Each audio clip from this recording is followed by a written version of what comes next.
تجھے اس بھوت میں کیا پسند آیا لاڈو؟ تم تو بہت خوبصورت ہو۔ ان کی باتوں میں دنیا جہان کی محبت تھی جسے سن کر وہ مسکرا دی۔ تو نے آج مجھے اتنی بڑی خوشی دی ہے کہ میں لفظوں میں بیان نہیں کر سکتی ہوں۔ چاند جیسی دلہن تو نے مجھے لا کر دی ہے۔ اس کا ماتھا چومتے وہ جذباتی ہو گئی تھی۔ میں چائے لے کر آتی ہوں۔ ان دونوں کو باتیں کرتا دیکھ وہ جلدی سے اٹھ کر کچن میں گئی۔ دل زور زور سے دھڑک رہا تھا۔ ہونٹوں پر ابھی بھی اس شخص کے ہونٹوں کا احساس ہو رہا تھا اور وہ سرخ ہوئی جا رہی تھی۔ تھوڑی دیر بعد خود کو سنبھالتی وہ چائے لے کر آئی تو ان دونوں بات کرتے مسکرا رہے تھے۔ تسنیم بیگم نے اسے اپنے پاس بیٹھاتے پیار سے کہا کہ اب بس تم دونوں مجھے پیارا سا پوتا پوتی دے دو۔ وہ ہنس کر بولی تو اس کے گال سرخ ہو گئے تھے۔ اسے شرماتا دیکھ تسنیم بیگم نے کہا جاؤ اب تم لوگ بھی آرام کرو، میں بھی تھک گئی ہوں۔ تو وہ جلدی سے اپنے کمرے میں بھاگی تھی۔ کمرے میں آ کر وہ سوچنے لگی کہ یہ سب کیا ہو رہا ہے۔ یہ شادی تو مجبوری تھی۔ ابھی وہ اپنی سوچوں میں گم تھی کہ کمرے کا دروازہ کھلا۔ اس نے چونک کر دیکھا تو سامنے مجدان کھڑا تھا۔ اس کے دل کی اسپیڈ حد سے زیادہ تیز ہوئی تھی۔ آپ یہاں کیا کر رہے ہیں؟ تو کہاں جاؤں امی کی موجودگی میں تو دوسرے کمرے میں سونے سے رہا، اور ویسے بھی شوہر ہوں تو تمہارے ساتھ ہی نہ سوؤں گا۔ اس کی طرف قدم بڑھاتے وہ بولا تو اس کی جان حلق میں آئی تھی۔ لیکن یہ شادی تو مجبوری تھی نا۔ شادی شادی ہوتی ہے جان، اور جب تم میری ذمہ داری ہو میں دل سے اس رشتے کو نبھانا چاہتا ہوں۔ اس کی کمر میں ہاتھ رکھتے وہ ایک دم سے اسے کھینچا تھا۔ اس سے پہلے وہ کچھ کہتی اپنے لبوں سے اس کے لبوں کو اپنی گرفت میں لے چکا تھا اور اس کے ایک ایک حصے کو اپنے سلگتے لبوں سے چومتے اسے الگ ہی دنیا میں لے جا رہا تھا۔ ارہا نے مجبوری سے اس کی شرٹ کو جکڑا تھا۔ وہ اس کے ہونٹوں سے ہوتے ہوئے اس کی گردن تک آیا اور وہاں اپنے ہونٹ رکھے تو وہ کپا اٹھی۔ وہ اسے یوں ہی لیے بیڈ تک آیا اور اسے بیڈ پر گراتے اس کے اوپر حاوی ہوا۔ وہ شولڈر سے اس کی قمیض کو ہٹاتے وہاں اپنے ہونٹ رکھے تو وہ بے حال ہو گئی تھی۔ اس سے آگے وہ کچھ اور کرتا۔ اس کا فون رنگ ہوا تھا۔ فون اٹھا کر دیکھا تو اس کے ماتھے پر بل پڑ گئے اور وہ سیدھا ہو کر بیٹھا۔ ارہا نے اس کی پریشانی نوٹس کی۔ کیا ہوا، سب ٹھیک ہے نا؟ ہاں سب ٹھیک ہے، مجھے ابھی جانا ہوگا، اپنا اور ماں کا خیال رکھنا۔ اس کے ماتھے کو چومتے وہ وہاں سے نکل گیا۔ ارہا کو اس کا یہ بدلا رخ دیکھ کر حیرت ہوئی تھی۔ اس پر اتنا پیار لٹانا اسے حیران کر گیا تھا۔ اس کا احساس اسے جانا پہچانا لگ رہا تھا۔ وہ تیزی سے آفس آیا تھا جہاں سفیر کو کھڑے پریشان دیکھا۔ کیا ہوا سفیر؟ سر کچھ بدماشوں نے ارہا کے گھر پر حملہ کیا ہے اور وہ سدرا کو لے کر جا رہے تھے۔ وہ تو وقت پر میں پہنچ گیا اور سدرا کو اپنے ساتھ اپنے گھر لے گیا۔ اس کے ماں باپ زخمی حالت میں تھے اس لیے انہیں ہاسپٹل میں ایڈمٹ کروایا ہے۔ ماں کو ہارٹ اٹیک آیا، ان کے بچنے کے چانسز کم ہیں۔ اتنا بول کر وہ چپ ہو گیا۔ وہ پریشان ہو گیا کہ ارہا کو یہ سب کیسے بتائے گا۔ سفیر کیا تم میری ایک بات مانو گے؟ وجدان کے کہنے پر اس نے سر ہلایا تو وجدان نے گہرا سانس لیا۔ دیکھو تم سدرا سے نکاح کر لو، اس کی جان کو خطرہ ہے، میری بات مان لو، اس کی حفاظت بہت ضروری ہے۔ ایسے دنیا بات بنائے گی، اگر تم اس سے نکاح کر لیتے ہو تو کوئی کچھ نہیں کر پائے گا۔ وجدان کے کہنے پر وہ سوچ میں پڑ گیا۔ اس کے سامنے اس معصوم کا چہرہ آیا جو کل سے رو رو کر اپنا برا حال کر لی تھی۔ شکر تھا کہ وہ اس کے ساتھ تھا، ورنہ وہ آدمی اسے لے جاتے ہیں۔ وہ سوچ کر ہی پریشان ہو گیا۔ وجدان کا مشورہ اسے ٹھیک لگا اور وہ خاموشی سے وہاں سے چلا گیا۔ اس کے جاتے ہی صبور کمرے میں داخل ہوا۔ سر کیا کرنا ہے اب؟ صبور نے پوچھا۔ اب سب کلیئر ہو گیا ہے صبور، اب سب سچ کے ہم قریب ہیں۔ اس سے پہلے ارہا کو ہمیں سب سچ بتانا ہوگا، وہ کہتا ہوا وہاں سے نکل گیا۔ ارہا اپنے روم میں اپنی سوچوں میں گم تھی کہ اس کی نظر وجدان کی تصویر پر پڑی۔ وہ بے حد حسین تھا، کوئی بھی اس پر مر جاتا، مگر وہ اس کا نصیب بنا اور اس کے ہونٹوں پر شرمیلی سی مسکراہٹ آئی تھی۔ آنکھیں بند کر اس کی تصویر کو سینے سے لگایا اور اپنے ہونٹوں سے وہ چھوا جہاں اب بھی اس کا احساس تھا۔ اب بھی وہ کھوئی ہوئی تھی کہ وجدان کمرے میں داخل ہوا۔ اسے دیکھ کر وہ اٹھ کر سیدھی ہوئی۔ وہ تھکا ہارا سا لگ رہا تھا، اپنی سوچوں میں گم۔ وہ سوچ رہا تھا کہ وہ ارہا کو یہ سب کیسے بتائے، مگر اسے سچ تو بتانا ہی تھا۔ کیا ہوا، کوئی پریشانی ہے کیا؟ نہیں کچھ نہیں، تم سو جاؤ، وہ کہتا ہوا لاؤنج میں چلا گیا۔ وہ بھی اس کے پیچھے پیچھے لاؤنج میں آئی تو دیکھا صوفے سے سر ٹکائے وہ پریشان تھا۔ دیکھو کچھ ہوا ہے تو مجھے بتائیں، آپ پریشان مت ہوں۔ تو وجدان نے اس کے کندھے پر اپنا سر رکھ دیا۔ میں بہت بے سکون ہوں ارہا، حد سے زیادہ مت ہو بے سکون، دیکھیے گا سب ٹھیک ہو جائے گا۔ کیا ہوا ہے بتاؤ مجھے۔ ان سب کا تعلق مجھ سے ہے، وہ پوچھ بیٹھی تو وجدان نے اسے سب بتانے کا فیصلہ کیا۔ تمہارے گھر پر حملہ ہوا ہے، تمہارے ماں باپ ہاسپٹل میں ہیں، ماں کی حالت خراب ہے، تمہاری بہن کو کوئی اٹھا کر لے جا رہا تھا، وہ تو وقت پر سفیر وہاں پہنچ گیا تو ان گنڈوں کو بھاگنا پڑا۔ تمہاری بہن سفیر کے پاس حفاظت سے ہے، تم فکر نہ کرو، سب ٹھیک ہو جائے گا، بس تھوڑا اور وقت دو مجھے۔ اس کی آنکھوں سے آنسو بہہ رہے تھے۔ ارہا پلیز رو مت، کیا یہ سب کنگ نے کیا ہے؟ ارحا نے پوچھا۔ نہیں، وہ ایسا نہیں کر سکتا ہے ارحا، وہ کل رات سے یہاں تھی اور بس روئے جا رہی تھی۔ سفیر کی ماں اس کا بہت خیال رکھ رہی تھی، مگر ابھی کچھ دیر پہلے سفیر نے جو کہا تھا اس کا دل دماغ جھنجھوڑ کر رکھ دیا تھا۔ بھلا میں کیسے اپنی بہن کے منگیتر سے شادی کر لوں؟ وہ کیا سوچے گی؟ مگر اس کے پاس ابھی اس رشتے کو قبول کرنے کے سوا کوئی راستہ نہیں تھا۔ وہ ابھی سوچ ہی رہی تھی کہ سفیر کھانے کی ٹرے لے کر اندر آیا۔ آپ، ہاں امی بتا رہی تھیں کہ آپ نے ابھی تک کھانا نہیں کھایا ہے، اس لیے میں لے کر آیا ہوں۔ سوری، وہ مجھے بھوک نہیں تھی، اس نے شرمندگی سے کہا۔ میں جانتا ہوں یہ سب آسان نہیں ہے قبول کرنا، وہ اس کے پاس بیٹھتے ہوئے بولا۔ امی نے کہا تم نکاح کے لیے راضی ہو، سوچا تم سے کچھ باتیں کلیئر کر لوں۔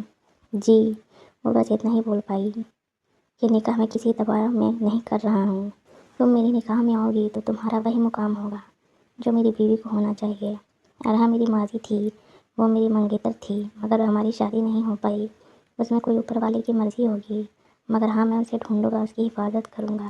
تمہاری بہن کی حیثیت سے مجھ پر حق بس تمہارا ہی ہوگا۔ میں پوری ایمانداری سے اس رشتے کو نبھاؤں گا۔ اس کی بات پر وہ سر جھکا گئی، کیونکہ اس کے پاس بولنے کے لیے کچھ بچا ہی نہ تھا۔ لیکن وہ آئے گی تو کیا سوچے گی میرے منگیتر کے ساتھ؟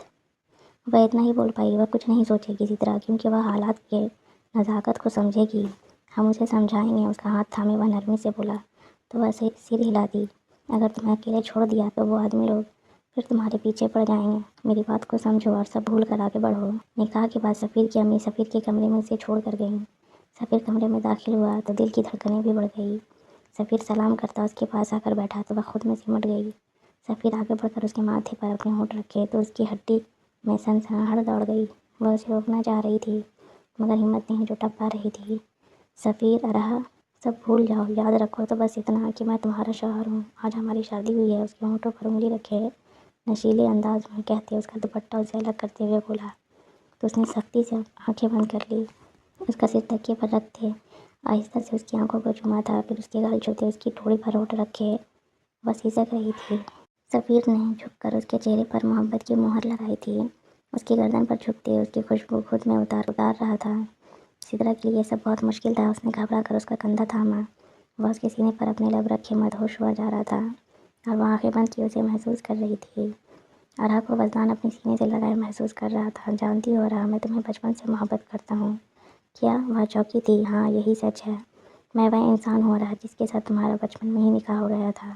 اس نے بے یقینی سے اسے دیکھا۔ نکاح کے بعد میرے بابا دوسرے شہر شفٹ ہو گئے تھے۔ بابا کے اچانک انتقال کے بعد ہم واپس آئے تو تم لوگ وہاں نہیں تھے۔ ہم نے سب سے پتہ لگوایا مگر کچھ پتہ نہ چل سکا۔ میں ایک عرصے تک تمہیں ڈھونڈتا رہا۔ میں پولیس فیلڈ میں بھی اس لیے آیا تھا کہ تمہیں ڈھونڈ سکوں۔ تب میرے پاس سفیر کیس لے کے آیا۔ تمہارا نام اور تمہارے بابا کا نام جان کر میں چونک اٹھا تھا۔ معلوم کروایا تو تم میری ہی ارحا نکلی۔ میں تمہیں ڈھونڈنے نکلا تو راستے ہی میں تم مجھے مل گئی۔ میں تمہیں سچ بتانا چاہتا تھا مگر جانتا تھا کہ تم سچ پر یقین نہیں کرو گی اور تمہاری حفاظت کرنا میری ذمہ داری تھی، اس لیے نکاح کا قدم اٹھانا پڑا۔ امی تو تمہیں دیکھتے پہچان گئی تھیں، مگر میں نے انہیں سمجھایا کہ ابھی حقیقت شاید تم برداشت نہ کر سکو۔ میں تمہیں کسی بھی قسم کی کوئی تکلیف نہیں دینا چاہتا تھا۔ تمہارے بابا مجھے شادی نہ کرا کر سفیر سے اس لیے کروانا چاہتے تھے کہ سفیر ان کی مالی مدد کرتا تھا اور وہ پولیس میں بھی تھا۔ ان کے دل میں لالچ آ گیا تھا، جبکہ ہمارے حالات سے بے خبر تھے وہ۔ انہیں لگا کہ ہم ابھی بھی مالی حالات میں کمزور ہیں۔ اس وقت ہم لوگ کی حالت اچھی نہیں تھی۔ انہیں لگا کہ ہم سے ان کی ضرورت پوری نہیں ہو سکتی، اس لیے انہوں نے تمہارا رشتہ سفیر سے کروا دیا۔ لیکن انہیں پتہ نہیں تھا کہ انسان کا دن ایک جیسا نہیں ہوتا۔ اب میں بہت بڑے عہدے پر فائز ہوں۔ سفیر کے بارے میں ہم نے پتہ لگایا، وہ بہت ایماندار نکلا۔ وہ تو ان سب سے بے خبر تھا۔ اسے خبر تب ہوئی جب تمہارے بابا نے تمہاری بہن سدرا کا سودا کر دیا ایک بہت بڑی پارٹی سے۔ اسے وقت رہتے پتہ چل گیا تھا۔ جب تمہارے گھر وہ لوگ آئے تو وہ نہیں تھا، اس لیے سدرا بچ گئی اور وہ اسے اپنے گھر لے گیا۔ میں نے اسے سدرا سے نکاح کرنے کی صلاح دی، وہ مان بھی گیا۔ وہ بے یقینی سے سب سنے جا رہی تھی۔ اسے یاد آیا اس کے بابا کیوں بار بار شادی کرنے کے لیے کہتے تھے، کیوں سفیر کا رشتہ آتے ہی ترنت مان گئے تھے، کیوں اس کے لیے امیر سے امیر رشتے ڈھونڈتے تھے۔ اس بات سے اکثر اس نے اپنی ماں کو پریشان دیکھا تھا۔ اسے اب سب سمجھ میں آ رہا تھا۔ اس کا دل کر رہا تھا کہ چیخے مار کر روئے۔ وہ اس کا نکاح کرنا چاہتے تھے۔ اگر بھگوا نہ ہوئی ہوتی تو اس کا نکاح سفیر سے ہو جاتا، جو انجانے میں ہی گنہگار ہو جاتی۔ یہ سوچ آتے ہی اس کے رونگٹے کھڑے ہوئے تھے اور وزدان کے سینے سے لگ کر پھوٹ پھوٹ کر روئی تھی۔ جان، اس لیے نہیں بتایا کہ تم رو رو کر خود کو یوں تکلیف دو، اس لیے بتایا کہ یہ رشتہ شروع کرنے سے پہلے ہمارے درمیان کوئی جھوٹ نہ ہو، ہمارے درمیان کوئی راز نہ ہو۔ اسے خوشی تھی کہ وہ سچائی سن کر اس کے ساتھ تھی، کیونکہ کوئی بھی بیٹی اپنے باپ کے خلاف کچھ نہیں سن سکتی۔ اسے کیا پتا تھا کہ وہ بہت کچھ برداشت کر کے بیٹھی ہے۔ وجدان آہستہ آہستہ اسے اپنے قریب رکھ کر اس کے ہونٹوں کو چومنے لگا تھا۔ وہ بھی اس کا ساتھ دے رہی تھی اور آنکھیں بند کیے اس کے لمس کو اپنے جسم پر محسوس کر رہی تھی، جو اسے سکون دے رہا تھا۔ اس نے اس کے لبوں کو آزاد کرتے اس کی گردن پر جھکا اور اپنے ہونٹوں سے چھوا، اور پھر وہاں اپنی محبت کا نشان چھوڑتے بیوٹی کون پر اپنے لب رکھے تھے، اس کی قمیض کندھوں سے سرکاتے وہ اپنے ہونٹ وہاں رکھ گیا، اور پھر آہستہ آہستہ سے وہ اس پر حاوی ہوا تھا، اپنے پورے وجود پر اس کے ہونٹوں کا لمس محسوس کرا رہا۔ اس کی شرٹ کو مٹھیوں میں سے تھاما تو وہ اٹھا اور پھر اپنا شرٹ اتار کر پھینک دیا۔ اسے یوں دیکھ کر آرا دل زور زور سے دھڑکا تھا۔ وہ آہستہ سے اس پر جھکتا، اس کے ہونٹوں کو ایک بار پھر اپنی گرفت میں لے لیا۔ وہ اسے محسوس کر رہی تھی اور ایک الگ ہی سکون کی دنیا میں چلی گئی۔ آج دونوں ایک ہو گئے تھے۔ صبح اس کی آنکھ کھولی تو خالی بستر دیکھ کر فوراً اٹھ گئی۔ وجدان اب باہر ہے۔ خود کا حلیہ ٹھیک کر وہ باہر آئی تو وجدان باہر نہیں تھا۔ لگتا ہے پھر کسی کیس کے سلسلے میں جلدی نکل گئے ہیں۔ واپس سے روم میں آ کر فریش ہونے چلی گئی اور آئینے کے سامنے آ کر اس نے اپنا ایک نیا روپ دیکھا۔ اسے خود میں وجدان کا عکس دکھا۔ چہرے پر شرمیلی مسکراہٹ تھی۔ اپنی گردن پر ہاتھ رکھے اس نے وجدان کے دیے ہوئے نشان کو چھوا۔ اپنے ہونٹوں پر ہاتھ رکھے تو اس شخص کا احساس محسوس ہوا تو نگاہیں جھک گئی تھی۔ بھلا اسے یوں کوئی اتنا چاہے گا، اس نے سوچا بھی نہ تھا۔ آج وہ مکمل ہوئی تھی۔ آج اس کی وجہ سے اس کی بہن ایک محفوظ ہاتھوں میں تھی، اور ایک لڑکی کو کیا چاہیے ہوتا ہے، وہ اپنے ماضی سے بالکل انجان نہیں تھی۔ اب ان رازوں سے پردہ اٹھانے کا وقت آ گیا تھا جو وہ خود سے بھی چھپائے بیٹھی تھی۔ ہاسپٹل کے کوریڈور میں ٹہلتا کوئی شخص کالی چادر اوڑھے پولیس کے ہٹنے کا انتظار کر رہا تھا۔ جب وہ لوگ چائے ناشتہ کے لیے تھوڑی دیر کے لیے گئے تو وہ نرس کے ساتھ مل کر شمس صاحب کے کمرے میں آیا، جو ہاسپٹل میں ایڈمٹ تھا، اور ایک نظر نفرت سے شمس کو دیکھا۔ اس کے دل میں نفرت کے شعلے بھڑک رہے تھے، اور آہستہ سے مشین کا بٹن بند کر دیا، اور جیسے آیا تھا ویسے ہی دبے قدموں سے پلٹ کر واپس چلا گیا۔ اب یہاں رہنا بیکار تھا۔ اب اس کا کام ہو گیا۔ اب اسے دیکھنا تھا کہ اس کا کام ہوا ہے کہ نہیں۔ چادر میں خود کو چھپائے وہ گاڑی میں بیٹھا۔ دل میں پکڑے جانے کا خوف بھی تھا، مگر یہ قدم ایک نئے دن تو اٹھانا تھا۔ گاڑی راستے سے ہوتی ہوئی اپنی منزل کو طے پائی۔ اس نے گہرا سانس لیا اور گاڑی سے باہر نکلا اور آہستہ آہستہ اس جگہ آیا جہاں سے یہ کہانی شروع ہوئی تھی۔ اندر قدم رکھا تو سامنے ایک کنگ صوفے پر بیٹھا تھا۔ فائنلی تم آ گئی، کیسی ہو؟ وجدان کو پتہ تو نہیں چلا کہ تم میرے پاس آئی ہو۔ کنگ کی بات سن کر اس نے نہیں میں سر ہلایا۔ تبھی کنگ نے اپنا ماسک اتارا۔ وجدان کا کوئی ہاتھ نہیں ہے، مجھے سب پتہ چل گیا۔ تم نے سچ کہا تھا، وجدان وہی ہے جسے میرا بچپن میں نکاح ہوا تھا، اور اب میرے بابا لالچ میں آ کر کسی اور سے نکاح کروا رہے تھے میرا، لیکن اب ایسا کچھ نہیں کر سکتے۔ اب ان کے پاس ویسی طاقت نہیں رہی۔ کنگ کی آنکھوں میں شعلے تھے۔ مجھے خوشی ہے رہا کہ تم نے سچ جان کر میرا ساتھ دیا۔ تمہاری وجہ سے میں سچ کتنے قریب پہنچا۔ میری بیوی کی وجہ سے مجھے کریڈٹ نہیں دو گے صبور؟ وجدان کی آواز پر دونوں بری طرح چونکے تھے۔ ارہا کی ہوائیاں اڑی تھیں۔ وہ یہ جان کر کہ کنگ کوئی اور نہیں صبور ہے، وجدان کو جھٹکا لگا تھا، مگر یہ وقت جذباتی ہونے کا نہیں تھا۔ ارہا کو پریشان دیکھ کر صبور نے کہا، اس میں اس کی کوئی غلطی نہیں ہے۔ میں نے کہا تھا ارہا کو کہ ابھی کچھ نہ بتائے، بے فکر رہو، اسے کچھ نہیں کہوں گا کیونکہ اس سے میرا دل کا رشتہ ہے، مگر تم اتنا بڑا سچ چھپا کر میرے انڈر کام کر رہے تھے اور مجھے پتہ بھی نہ چلا۔ کتنا بے وقوف ہوں میں، جذباتوں میں بہہ گیا۔ اس کی بات پر ارہا کا دل تڑپا تھا۔ کیا کرتی، سچ بتا نہیں سکتی تھی اور انجانے میں ہی جھوٹ بول گئی، غلطی تو ہوئی تھی اس سے۔ ارہا کا اس میں کوئی ہاتھ نہیں ہے وجدان، میں جانتا ہوں بہت کچھ میں، مگر آج تمہارے منہ سے سننا چاہتا ہوں۔ صبور نے گہری سانس لی اور ارہا کو دیکھا۔ وہ نہیں چاہتا تھا کہ ارہا کا گھر برباد ہو، وہ پہلے ہی سے اسے تکلیف دے چکا تھا، مزید کوئی اور تکلیف نہیں دینا چاہتا تھا۔ میں ایک کوٹھے پر پلا بڑھا، میری ماں دوسروں کی راتیں رنگین کرتی تھی جسے دیکھ کر میرا کلیجہ چھلنی ہو جاتا تھا، اور وہ آدمی آ کر میری ماں کو روز مارتا تھا۔ میں ڈر سے مہذبین کی آنچل میں چھپ جاتا تھا جو ماں کی ہمدرد تھی۔ جانے کب تک یہ سب چلتا رہا۔ حد تو تب ہوئی جب ماں ایک بار پھر اپنی اولاد کو جنم دینے والی تھی، مگر وہ آدمی کو ترس نہ آتا، اسے روز مارتا پیٹتا اور وہیں کام کرواتا۔ اس حالات میں بھی وہ دوسروں کے بستر پر ہوتی، اور جب میری بہن اس دنیا میں آئی تو اس بچی کا ابھی بچپنا بھی نہ گزرا تھا کہ اسے بیچ دیا گیا۔ ماں کا رو رو کر برا حال تھا۔ میں نے اسے بہت ڈھونڈنے کی کوشش کی مگر بہت دیر ہو گئی تھی۔ وہ معصوم تھی، ظالموں کا اتیاچار نہ سہ پائی اور اس دنیا کو الوداع کہہ دیا۔ تھک کر میں ماں کے پاس چلا آیا کہ اس کا کوئی سہارا نہیں ہے، لیکن جب یہاں آیا تو مہذبین نے بتایا کہ وہ مجھے ڈھونڈتے ڈھونڈتے میرے پیچھے آئی تھی۔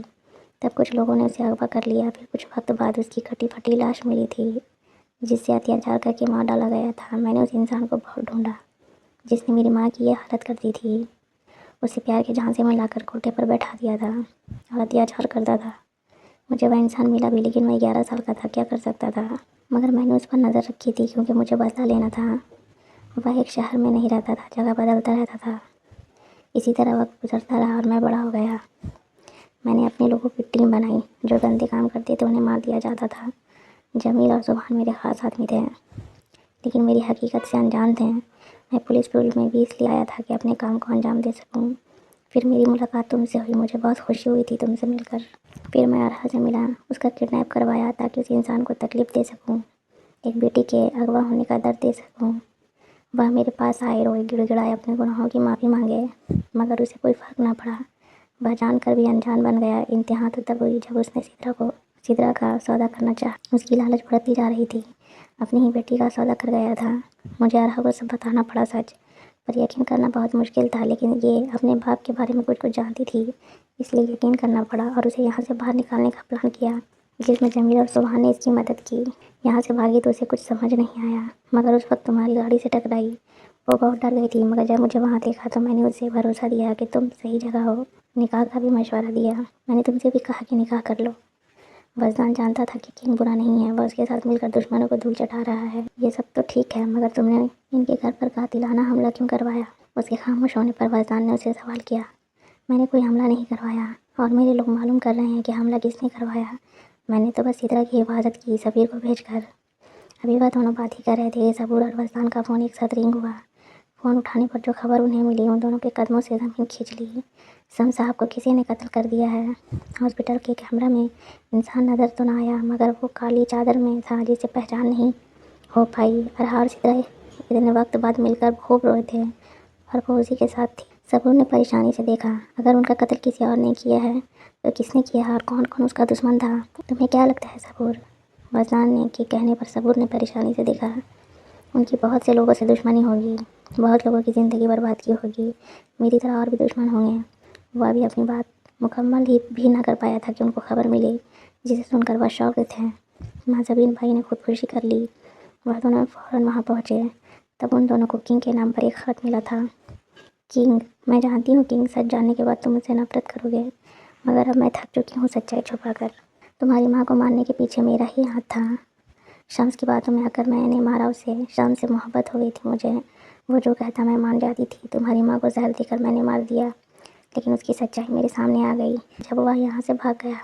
دوسرے شہر جا کر شادی کر لی۔ میرے پاس بس اپنی راتیں رنگین کرنے آتا تھا، بس اس کے لیے میں نے کیا نہیں کیا، لیکن اس نے مجھے بس مہرہ بنا کر رکھا، دوسرے لوگوں کے پاس بھیجتا اور اپنے کام نکلواتا تھا۔ میں نے ہی اس کے گھر میں حملہ کروایا، مگر وہ بچ گیا اور بے ہوشی کا ناٹک کیا، اس لیے میں نے ہاسپٹل میں اسے مروا دیا، اس کی کہانی ختم کر دی۔ اب میں بہت تھک چکی ہوں اس زندگی سے، اس لیے ہمیشہ ہمیشہ کے لیے دنیا کو چھوڑ کر جا رہی ہوں۔ یہ خط اس کے باقی سوالوں کا جواب تھا۔ حقیقت بہت تلخ تھی، مگر اب کیا کر سکتا تھا؟ اب پیچھے مڑ کر نہیں دیکھنا تھا اسے۔ وقت بہت تیزی سے گزر رہا تھا، جو ان زخموں کا مرہم بن گیا تھا۔ وہ کب سے کھڑکی پر کھڑی اپنے ماضی کی باتیں سوچ رہی تھی کہ اتنا سہنے کے بعد وقت نے اسے کتنا پیارا پریوار اور گھر دیا ہے۔ وزدان اور ان کے بچے کی پوری دنیا تھے۔ وزدان نے پیچھے سے آ کر اسے اپنی باہوں میں لیا اور اس کے بال سائڈ کرتے اس کے کندھے پر اپنے ہونٹ رکھے۔ کیا سوچ رہی ہو جان؟ آپ کب آئیں؟ جب آپ سوچنے میں الجھی ہوئی تھیں، اس کے کان پر ہونٹ رکھتے کہا تو ارحا نے مسکراتے ہوئے اس کی طرف، بہت یاد کیا ہے میں نے آج آپ کو پورا دن۔ سویم اور زویا تو سدرا کے پاس ہی رک گئے ہیں آج۔ اس کے گلے میں باہیں ڈال وہ بولی تو وہ مسکراتے اس کو اپنے لبوں کی گرفت میں لے لیا اور اس پر پیار لٹانے لگا۔ سدرا اور سفیر اپنے گھر میں خوش تھے، ان کے بھی 2 بچے تھے، سفیان اور سمرہ، اور وہ بھی اپنی زندگی میں بہت خوش تھے۔